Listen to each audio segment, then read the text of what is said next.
أعوذ بالله السميع العليم من الشيطان الرجيم. بسم الله الرحمن الرحيم. الحمد لله رب العالمين.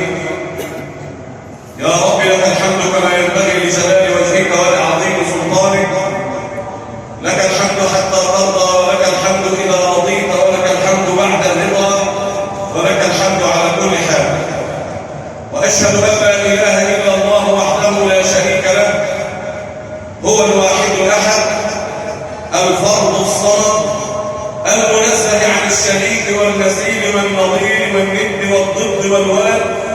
قال عن نفسه قبل أن يقول عنه أحد: قل هو الله أحد الله الصمد لم يلد ولم يولد ولم يكن له كفوا أحد.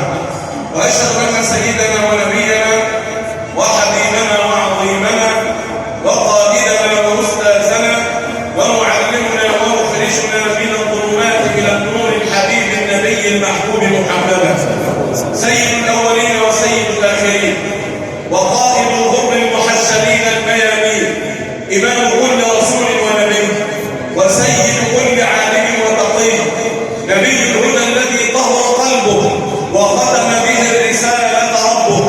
كان يقوم من الليل حتى تورم قدماه، وكان لا ينام قلبه وإن نامت عيناه. ولما سئل بأبي وأمي وروحي عن ذكر مولاه كان دائما وأبدا يقول: أفلا أكون عبدا شكورا.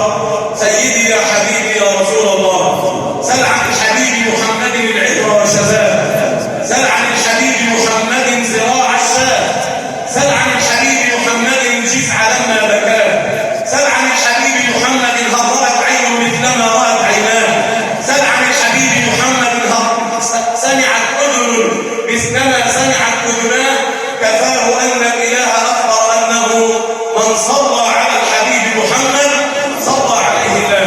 ألف ألف صلاة وألف ألف سلام عليك يا سيدي يا حبيبي يا رسول الله. أحبتي في الله، طبتم جميعا وطاب ممشاكم وتبوأتم جميعا من الجنة منزلا. والله أسأل كما جمعنا في هذا البيت الطيب الطاهر العامر بأهله وبرواده على حب سيدنا محمد وعلى كثرة الصلاة والسلام على سيدنا محمد، أن يحشرنا في زمرة سيدنا محمد، وأن لا يحرمنا من رؤية سيدنا محمد، وأن يسقينا من كفي سيدنا محمد، وأن يروينا من ريق سيدنا محمد، وأن ينور وجوهنا من نور الحبيب النبي محمد، وأن يمتعنا بالنظر إلى وجهه الكريم برفقة وصحبة الحبيب النبي محمد. أحبتي في الله، الحفلة الثالثة على التوالي في حب رسول الله صلى الله عليه وسلم.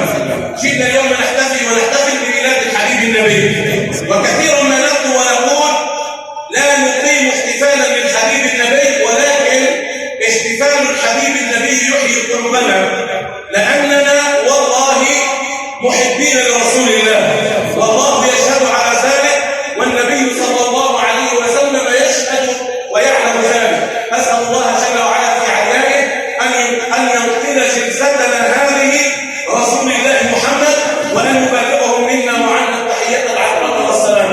أحبتي في الله، وكما تعودنا أول ما نبدأ به حفلنا المبارك مع آيات من كتاب ربنا جل وعلا يتلوها على مسامع حضراتكم القارئ الإذاعي فضيلة الشيخ أحمد الطويل